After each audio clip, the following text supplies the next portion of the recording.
Nyakubahwa Perezida wa Repubulika, mbashimiye umwanya mu mpaye w'ikiganiro k'uyu munsi wo kuzirikana Jenoside yakorewe Abatutsi ituruka ku bukoroni bwimitse irondabwoko ryatumye Jenoside itekerezwa igakorwa amahanga bireba. Isuzuma ry'amateka ngiye kunyuramo mu nshamake rirerekana ko nta gihugu na kimwe ku isi kimaze imyaka 109 gisenya ikindi nk'uko Ububirigi bubikorera u Rwanda kuva bwagikoloniza. Byatangiye mu 1916 Ububirigi, Ubudage n'Ubwongereza bumvikana kugabanya imbibi z'u Rwanda rwari rwaraguwe n'abami Ruganzu wa kabiri Ndoli hagati y'1600 n'1623 na Kigeli wa kabiri Nyamuheshera hagati y'1648 n'1692 bageza u Rwanda muri teritwari za Masisi, Rucuru n'ahandi. Hakurikiyeho amategeko akakaye harimo iryo kuwa 21 Werurwe 1917 ryashyizeho ibihano by'ikiboko, n'iryo kuwa 26 Nyakanga 1925 ryambuye u Rwanda ubusugire bwarwo, ndetse n'irindi ryo kuwa 11 Mutarama 1926 ryemeje ko u Rwanda ruzagengwa n'amategeko ya Kongo nayo yashyirwagaho n'Ububirigi. Aya mategeko yateye u Rwanda akarengane anacamo ibice Abanyarwanda. Mu mwaka wa 1924 n'1946 Ububirigi bwagiranye amasezerano n'umuryango w'abibumbye yateganyaga kugeza u Rwanda ku ngingo 3 zikurikira: iya mbere, ubwisanzure bwa politiki, ubukungu, imibereho myiza n'iterambere ry'uburezi, kwigenera ibikwiriye Abanyarwanda bakayobora igihugu cyabo ubwabo, kubahiriza uburenganzira bwa muntu nta vangura rishingiye ku bwoko, igitsina, ururimi cyangwa idini. Ntibyakozwe, ahubwo Ububirigi bwinjije irondabwoko mu Banyarwanda nk'iryari iwabo hagati y'Abaframa n'Abawalo. Hatangizwa impinduramatwara hagati y'1926 n'1932 ryayobowe n'Ababirigi babiri, Voisin na Morteran. Umwami Musinga yarabirwanyije bamucira Kongo. Tariki 12 Ugushyingo 1931 bimika umwana we Rudahigwa nyuma y'iminsi 4. Kugira ngo ashobore kuyobora, Rudahigwa yahisemo kutarwanya abazungu. Arabatizwa mu mwaka wa 1943 anegurira u Rwanda Kristo Umwami mu 1946. Papa Pio wa 12 byaramushimishije amugenera impeta ayambikwa tariki 20 Mata 1947. Byatumye Ababirigi bamworohera, afata ibyemezo bica akarengane, ariko aharanira ubwigenge bw'igihugu birabarakaza. Guverineri Jungers afatanyije na Frere Sekundien wayoboraga ishuri ry'indatwe Butare biyemeje kumusimbuza, ariko birangira bafashe icyemezo kibi cyo kumwica. Aratanga tariki 25 Nyakanga 1959. Nyakubahwa Perezida wa Repubulika, nta kindi gihugu cya Afurika abakoroni biciye abami babiri, umubyeyi n'umwana we, ku maherere. Ububirigi bwakurikijeho gushyira ku butegetsi ishyaka rya Parmehutu ryubakiye ku irondabwoko, ritangaza manifeste enye zikurikirana: tariki ya mbere Ukwakira 1959, 27 Kanama 1961, 21 Kamena 1964 na 7 Kamena 1969. Zose izi manifeste zigishaga ko igihugu ari icy'Abahutu, kwica Abatutsi bigirwa gahunda ya leta yubakiye kuri iyo politiki. Guhera ku itariki 3 Ugushyingo 1959, Colonel Logiste yoherejwe n'Ububirigi avuye muri Kongo yunganiwe na Major Marier, bahabwa ingabo z'Ababirigi n'Abanyekongo zo kubafasha gushyira Parmehutu ku butegetsi. Tariki 12 Ugushyingo 1959 yategetse kwimura Abatutsi ku gahato mu bice bimwe by'igihugu bajyanwa mu Bugesera. Umwaka wa 1961 urangira hagejejwe 13,890. Bahagiriye ubuzima bubi bagasaba gusubizwa iwabo, Ububirigi bukabyanga. Abatutsi bamwe bagerageje kwimukira rwihishwa mu zindi teritwari, ababirigi bakabirukana. Ndabaha urugero rumwe. Itariki ya mbere Kanama 1960, administrateur wa Nyanza witwaga Emmanuel de Jambrine yandikiye abashefu amabwiriza avuga ko bagomba kwirukana abatutsi muri aya magambo: hari abantu birukanywe muri teritwari ya Gitarama bagerageza gutura mu mayaga, ni mubirukane vuba. Nta numwe muri bo ushobora gutura mu mayaga cyangwa ahandi muri teritwari ya Nyanza, bagomba kujya mu Bugesera. Nimukurikiza aya mategeko aka kanya, inka zabo nazo zigomba kwirukanwa. Tariki 17 Ugushyingo 1959, Colonel Auguste abigiriwemo inama na Musenyeri Perodin yatumije ba administrateur abategeka kwirukana abakozi b'abatutsi mu mirimo, bakabasimbuza abahutu. Abishyira mu itangazo yandikiye abaturage tariki 23 Ukuboza 1959, rikabivuga muri aya magambo ko bikorewe kugirira neza abahutu ngo batwarwe na bene wabo. Ishyaka rya UNAR ryaharaniraga ubwigenge ryarabirwanyije, barihimbira ko ari ry'abatutsi bararirwanya, bariteza Kiliziya Gatulika baryitirira amatwara ya gikomuniste. Nyamara UNAR yarimo ibyiciro byose by'abanyarwanda, duhereye kuri perezida waryo François Rukeba n'umunyamabanga mukuru Michel Rwagasana. Tariki 23 Kamena 1961, Ububirigi bwashyizeho itegeko ribi rifungura abantu 2,000 bakoze ubwicanyi hagati ya 59 na 61, rikavuga ko abazafungurwa ari abakoze ibyaha bikurikira bitatu byanditse gutya: kwica no gutwika abantu bagahira mu nzu, kwica umuntu buhoro buhoro cyangwa kumukomeretsa, gutegeka gusahura cyangwa kwica. Irondabwoko ryakomereje mu ishyirwaho ry'ingabo z'igihugu, bishingwa Colonel Van der Straten yemeranya na Colonel Auguste uburyo bizagenda. Tariki 29 Nzeri 1960, inyandiko mvugo ikabivuga gutya: ingabo z'igihugu zizaba zigizwe n'abahutu gusa. Ntidushaka kwitwaza kutabogama cyangwa demokarasi ngo twinjizemo umututsi n'umwe. Abatutsi bazajya bashaka kwinjiramo tuzajya twemeza ko badashoboye. Nubwo iyi mikorere irimo akarengane, ntidushaka kuvanga ihene n'ishu ngo twinjize mu ngabo zacu abantu bazaduteza ibibazo.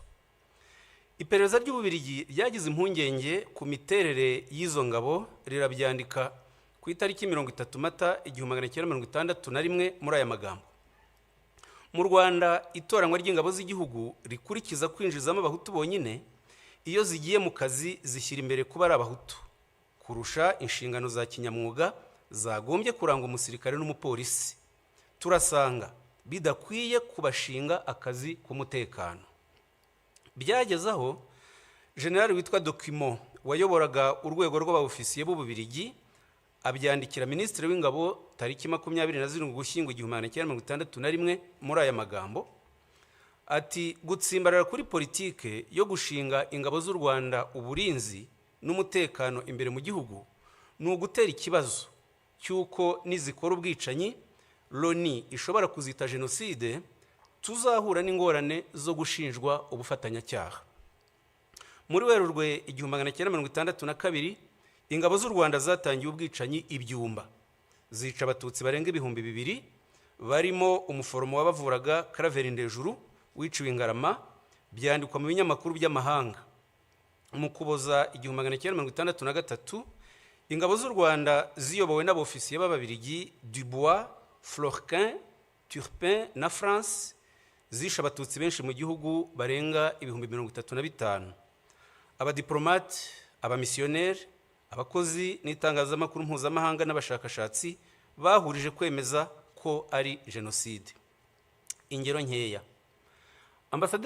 telegramu ya ambasaderi w'Ububirigi yo ku itariki 24 Ukuboza 1963 yabyanditse gutya ati: hari abantu benshi bafatwa bagafungwa mu buryo bunyuranyije n'amategeko. Ndabona aho ibintu biriho bigana ari iyicwa ry'abatutsi benshi. Ambasaderi w'Ubufaransa mu Rwanda Marc Barbe nawe yanditse indi telegramu tariki 4 Mutarama 1964 atanga icyegeranyo cy'abishwe muri aya magambo ati: muri Gikongoro abaturage b'abahutu biraye mu batutsi barabica batarobanuye. kugeza tariki 25 Ukuboza 1963 hamaze kwicwa abagera ku bihumbi 15. Tariki 31 Ukuboza 1963 Ambasaderi Barbe yasobanuye uko ibikorwa by'ubwicanyi byakorwaga, abyandika atya: ati ubutegetsi bwatangije ibikorwa byo kwica. Habanje ubukangurambaga mu nzego z'ubutegetsi, ba prefe rimwe na rimwe baherekejwe n'umuministre woherejwe na leta, bagakorana inama n'ababurugumestre bakabaha amabwiriza yo kwikiza umwanzi. Ubwicanyi bwatangijwe ku munsi mukuru wa Noheli muri 1963, ariyo mpamvu ababurokotse babuhaye izina rya Noheli y'amaraso. Ububirigi bwarikanze busohora itangazo tariki 7 Gashyantare 1964 rivuga ibi bikurikira: dukurikije ibirego bishinjwa guverinoma y'u Rwanda, igihe kirageze tubinyujije muri ambasade yacu hatangwa amabwiriza ku bakozi b'Ababirigi bari mu Rwanda y'uburyo bagomba kwitwara mu bikorwa bihabera byo gutsemba Abatutsi. Ubwicanyi bwafashe intera mpuzamahanga, tugomba kurinda Ububirigi kuzashinjwa uruhare muri iyi jenoside. Twari muri 1963. Tariki ya 1 Nyakanga 1962 Ububirigi bwatanze ingirwa bwigenge, hajyaho itegeko nshinga tariki 24 Ugushyingo 1962 ryemeza ko igihugu ari icy'Abahutu. Hakurikiyeho amategeko n'amabwiriza bikumira Abatutsi mu mashuri no mu mirimo, bigeraho tariki 17 Mutarama 1967 Minisitiri w'Ububanyi n'Amahanga abiherewemo amabwiriza na Perezida Kayibanda, Minisitiri Lazaro Mpakaniye yandikira za ambasade n'imiryango mpuzamahanga yakoreraga mu Rwanda ababuza guha akazi Abatutsi. Habyarimana afashe ubutegetsi yashyizeho itegeko nshinga tariki 20 Ukuboza 1978 ryanditswe n'Umubirigi Philippe Regency wari umujyanama we, rishimangira umurongo wo gukumira Abatutsi mu nzego zose.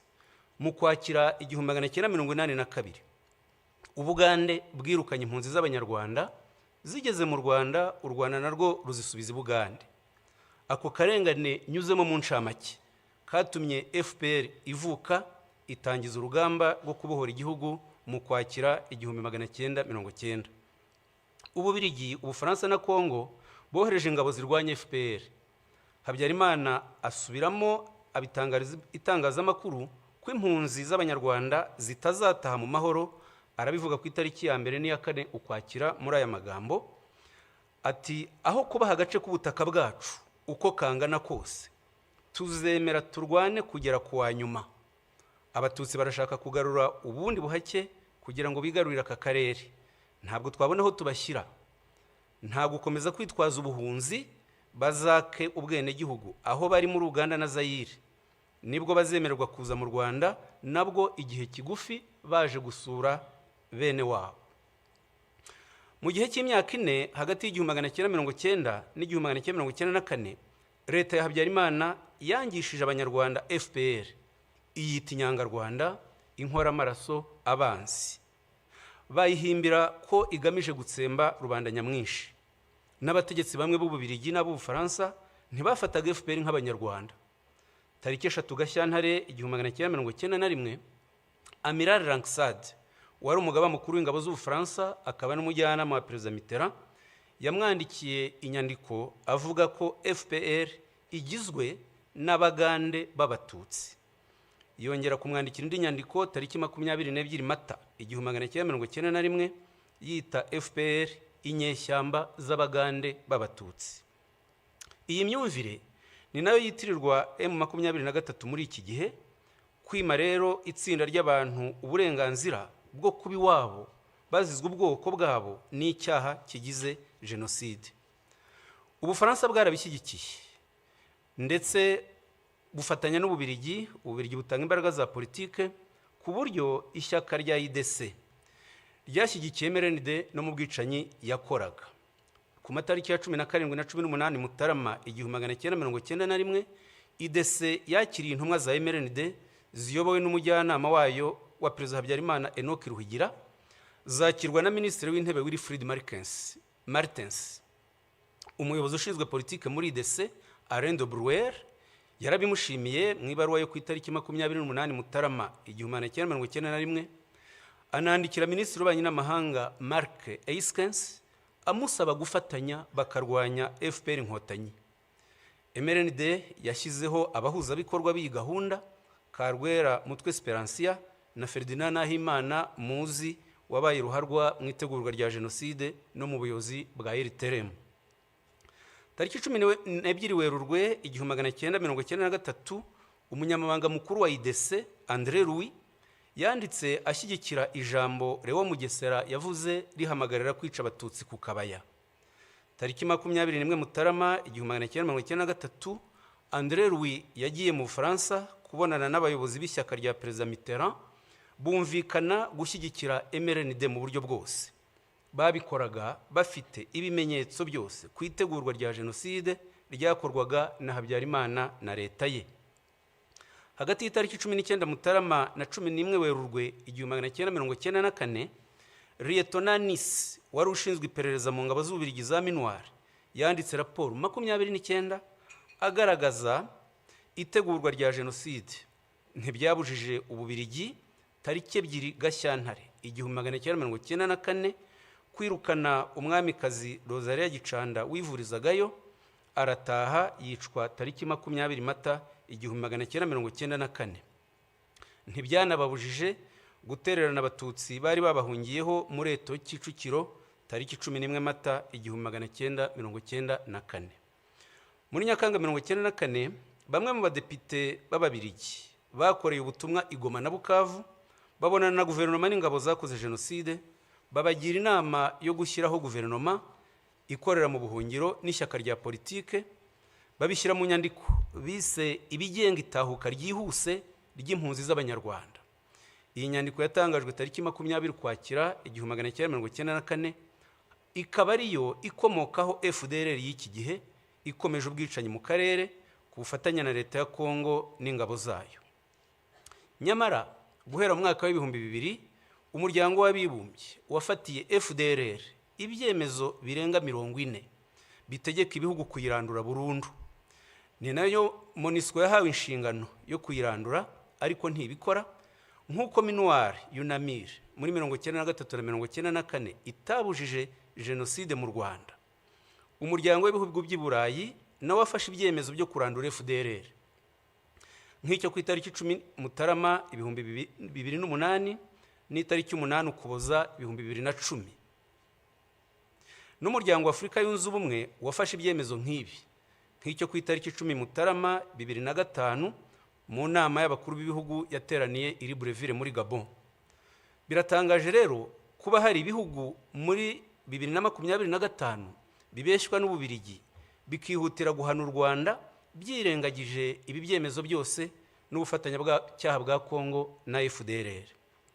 Ibyo bihugu bivuga iyubahirizwa ry'amategeko mpuzamahanga, bikayarebera ku ruhande rumwe rwa Kongo, ntibite ku busugire bw'u Rwanda bwatewe kenshi na FDLR, ntibite ku karengane k'impunzi z'Abanyekongo b'Abatutsi zirukanwe na FDLR zimyaza imyaka 31 mu buhungiro.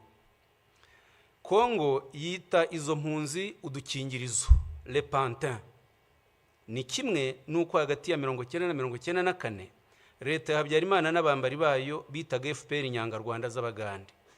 Ni nabyo muri Nyakanga 1994 Perezida Mitterrand yagaragaje avuga ngo muri biriya bihugu jenoside nta kintu kinini isobanuye.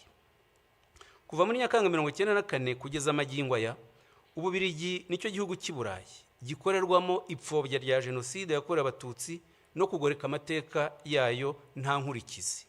Nyamara nta ushobora gutinyuka guhakana jenoside yakorewe Abayahudi ngo bimugwe amahoro, kandi jenoside ari zimwe mu rwego rw'amategeko, ku buryo n'ibyaha byo kuzipfobya byagombye gufatwa kimwe. Ubu ngubu inyandiko zifashishwa n'amahanga mu guharabika u Rwanda zitegurwa n'abiyita impuguke z'Ababiligi zibeshya ko ziza u Rwanda, kandi nizo zagize uruhare mu kwangiza amateka y'u Rwanda, harimo kwandika itegeko nshinga ryo muri 62 na 78 n'amategeko y'irondabwoko yakoreshwaga mu Rwanda. Umwe muri zo, Philippe Regency, abyigamba ku mbuga nkoranyambaga ko bagomba guca icyo yita agasuzuguro k'u Rwanda. hariho n'ibihugu nk'Ubwongereza byinangira mu kohereza abakoze jenoside mu Rwanda no kutabacira imanza. Nyakubahwa Perezida wa Repubulika, ngana ku musozo, ubugome busenya u Rwanda bwakoreshejwe muri imyaka 31 ni bwinshi, ariko ntacyo bwadutwaye kubera ubuyobozi tubakesha bwubaka ubumwe bw'Abanyarwanda. Ijoro ribarwa riraye, tuzi urwobo mwakuyemo u Rwanda isi yarutereranye, tuzi n'aheza mu rugejeje, dufitanye namwe igihango tudashobora gutatira. Ntituzemera abasenya ubumwe bwacu n'abimika ingengabitekerezo yasubiza u Rwanda mu icuraburindi. Uburenganzira bwacu bwo kubaho twihitiyemo ibidukwiriye ni ntavogerwa. Ababikerensa ntibaduheho, babyumve batureke. Ndabashimiye Nyakubahwa Perezida wa Repubulika.